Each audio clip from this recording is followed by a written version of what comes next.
Welcome to the Logistics Officer Association Professional Development Module 8. This module was developed by the Offutt Air Force Base Looking Glass chapter.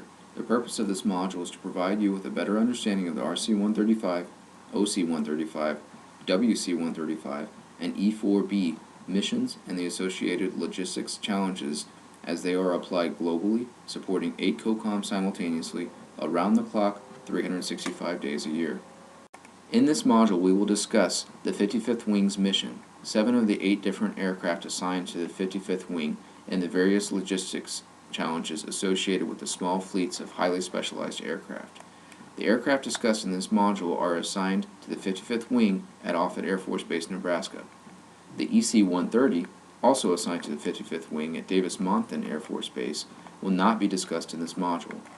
The Offutt-assigned aircraft are deployed worldwide with specific operating locations in Qatar, England, Japan, Greece, and various other locations. The 55th Wing has supported up to 8 COCOMs simultaneously with its 33 aircraft, all while maintaining a training schoolhouse for front-end and back-end operators. Front-end operators are traditional pilots and navigators. Back-end operators consist of linguists, airborne systems engineers, electronic warfare officers, and intelligence officers. The RC-135VW is called a rivet joint, or RJ, in the top left. The TC-135 is a front-end only trainer, which is not pictured. The RC-135S is called the Cobra Ball, which is in the middle left. The RC-135U is called the Combat Cent, which is on the bottom left. The OC-135B is called the Open Skies. The WC-135 is called the Constant Phoenix, in the middle right. And the E-4B is called the Night Watch, on the bottom right. Before we go into details on each of these airframes, let's briefly discuss the mission of the 55th Wing. The Wing's primary role is to project dominant intelligence, surveillance, and reconnaissance, electronic attack, command and control, and precision awareness to national leadership and warfighting commanders. Keep in mind, we will not be discussing the electronic attack arm of the mission in this module, but ISR and C2 capabilities will be discussed in detail, beginning with the rivet joint. The RC-135 rivet joint, or RJ for short, is a signals intelligence collecting platform. It is distinguished by the bulging cheeks and elongated black nose. Aircrews are able to intercept enemy signal transmissions that help discern enemy intentions, locations, and actions through the use of sophisticated sensors on board the RJ. The analysis of and rapid response to this collected intelligence has been the basis of success for countless recent enemy engagements in Iraq and Afghanistan. The 55th Wing has been continuously at war since the buildup of Desert Shield in 1990, accumulating over 10,000 rivet joint missions in a span of 23 years in the CENTCOM theater alone. The RJ is further enhanced through the program office known as Big Safari, which provides a very robust modernization program with assigned contractors at all of our operating locations. The Wing has 17 RJ aircraft valued at $178 million each. Our fleet of 3 TC-135s are valued at $56 million each. Not only do these aircraft provide training for the rivet joint, but the other variants as well, such as the Cobra Ball, The Cobra Ball weapon system employs sophisticated sensors that help measure and characterize the level of missile technology that a foreign nation possesses. The data collected can ascertain a missile's range, trajectory, payload, and overall threat. National decision makers use this information to best posture the United States to counter a growing threat. Theater commanders also use this data for force protection and target prioritization during a conflict. It is distinguished by the flat black right wing and engine nacelles. The paint scheme was once functional to reduce glare off the wing through the camera ports and into the camera lens. Now it is painted just as a reminder of the Cobra Ball heritage. The Cobra Ball travels with a contingent of maintainers as well as all of its readiness spares kits, and often its aerospace ground equipment follows on a support aircraft. The 55th Wing has 3 Cobra Ball aircraft valued at $167 million each. While the Cobra Ball identifies enemy capabilities, our next airframe, the Combat Scent, further enables our capabilities by helping us develop specific countermeasures. The Combat Scent is primarily used in a strategic role, collecting information that enables fine-grained analysis of enemy air defense systems. This data is used to develop countermeasures that develop to protect other U.S. combat aircraft, as well as assist theater commanders in developing tactics, techniques, procedures, and war plans. In addition, a majority of the algorithms used in radar warning receivers today are derived from data provided by the Combat Scent. This asset is pivotal in maintaining air dominance through knowledge of enemy air defenses and providing COCOMs the ability to best exploit gaps in enemy threat rings. It is easily distinguished by its distinctive chin and elongated tail. The wing has two Combat Scent aircraft, valued at $182 million each. Moving away from SRO operations, let's take a look at the wing's contribution to the Strategic Arms Reduction Treaty. Our next aircraft is the Open Skies. It routinely travels across Russia and 42 other signatory nations while photographing areas of interest to the Defense Threat Reduction Agency, or DTRA. Images collected from these sorties build confidence between the U.S. and other nuclear powers regarding military intentions. Foreign diplomats fly on board the aircraft with American diplomats and take count of the potential nuclear threats. In turn, other nations involved in the treaties fly over American skies and reciprocate with similar inventory. The airframe has also been used domestically for natural disaster reconnaissance missions. It is easily distinguished by its distinctive paint scheme with open skies across the tail flash and the noticeably smaller motors. The Open Skies also flies with a contingent of aircraft maintainers and available spare parts as it flies into some very austere locations from a support standpoint. The wing has two Open Skies aircraft valued at $25.75 million each. In addition to using the Open Skies for treaty verification, the wing also uses air sampling capabilities through the use of the Constant Phoenix. As part of the U.S. Atomic Energy Detection System, the Constant Phoenix weapon system supports national-level customers by supporting collected debris and gases blown into the air from accessible regions of the atmosphere in support of the Limited Nuclear Test Ban Treaty of 1963. It is distinguished back by its noticeably smaller TF-33 engines and pods on the side of the aircraft. It has been used in recent peacetime operations during the nuclear reactor failure in Japan, known as Operation Tomodachi.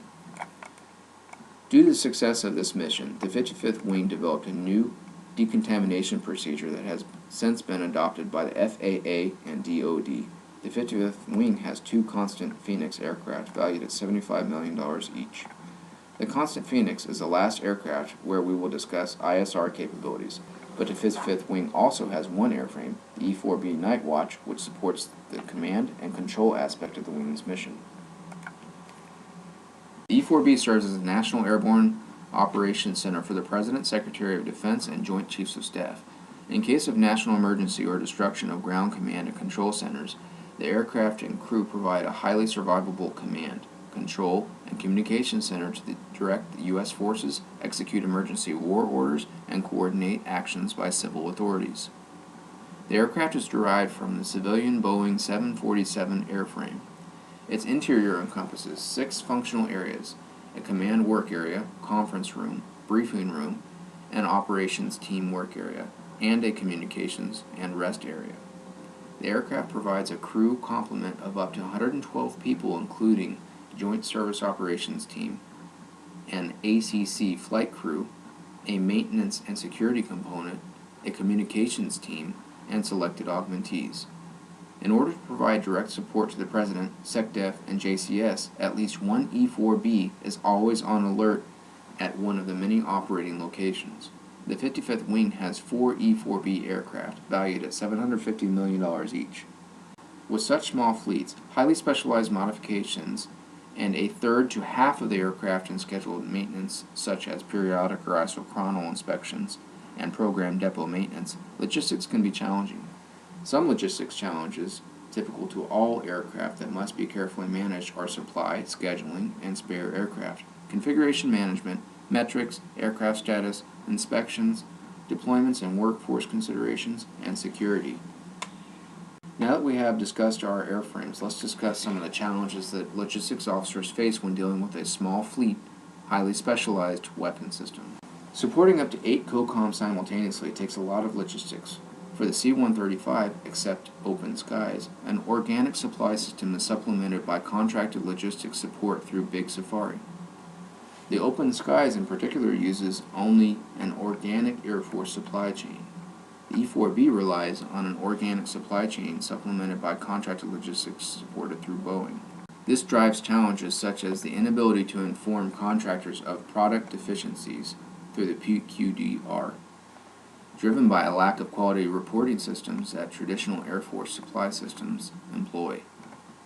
Additionally, CLS lacks the Air Force assigned item managers, leading to a lack of Air Force controlled item management. While supply-driven challenges are not necessarily unique to the small fleets alone, the scheduling process can be. Scheduling.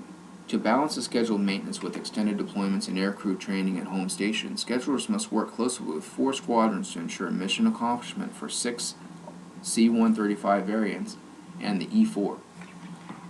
A spare aircraft for each MDS and baseline on the flying schedule may be necessary, requiring additional manpower to generate. Spare aircraft may not be available due to small fleet size, creating an additional risk to the flying schedule. Additionally, our unique airframe configurations also pose a challenge since various aircrew members and maintainers must have specific qualifications. Configurations. Addition of new technologies to the mission systems components, either between PDMs or during PDMs, leads to different configurations or baselines within small fleets. With each of the aforementioned weapon systems, there are up to 35 crew positions. This may mean aircraft are individually scheduled and paired with crews possessing specific qualifications. Furthermore, there are 3 different engines across the 135 variants, requiring different engine maintenance and crew qualifications. Such cases require careful scheduling and coordination of both technicians and crew members. On the other hand, logistics and aircraft managers have to study the skewed metrics that a small fleet presents. Metrics. Small fleet dynamics may skew data and lead to incorrect conclusions. Metrics must be analyzed independently to determine accurate root causes and drive corrective actions. Since our airframes can be very specific with a wide array of mission systems, reporting aircraft status can be a difficult task at times. Aircraft status. Specialized mission systems and their status makes the aircraft status calculation complicated, requiring close coordination with mission systems maintainers who work on the flight line but outside the maintenance group. Production superintendents must also coordinate with maintainers prior to assessing aircraft status. Mission essential subsystem lists are updated constantly to account for new capabilities. Another challenge that small fleets face are inspections and system upgrades, which can keep jets on the ground for a prolonged period of time. Inspections pose a big aircraft availability challenge, especially for the E-4B. The E-4B depot maintenance occurs on average every 3 years for 300 days. Varying post-depot modifications can last nearly a year after PDM. In the case of the E-4, this means 2 of the fleet's 4 aircraft are grounded most of the time for PDM or post-depot modification to keep up with the advances in technology required for national level C2. Accomplishing depot modifications during PDM is an alternative, but funding the risk of stretching out an already lengthy PDM is not appealing. Deconflicting deployments, training, and scheduled maintenance is a challenge with small fleets. For the RC-135, and particularly for the variants, inspection requirements significantly affect deployments and training. For example, with a fleet of 2 aircraft where only 1 aircraft is deployed, periodic inspection requirements have a big effect on training. Due to the differences in variants, the workforce is comprised of maintainers with unique qualifications. Workforce. Workforce challenges include keeping up with the training required for changes in technology and specialized mission systems, and in staying current with the differences between each specialized MDS. An example of this is ensuring enough propulsion technicians are trained to troubleshoot and repair 3 different engines across the 135 fleet and in multiple deployed locations. Another example is ensuring technicians are trained and proficient in troubleshooting and repairing avionics or mission systems that have recently received technology upgrades. Last but not least, due to the classified nature of systems operated on the aircraft, security concerns are always present. Security concerns. Often when mission systems are powered up, that area of the aircraft is treated as a sensitive, compartmented information facility due to the classified nature of the work performed at each workstation.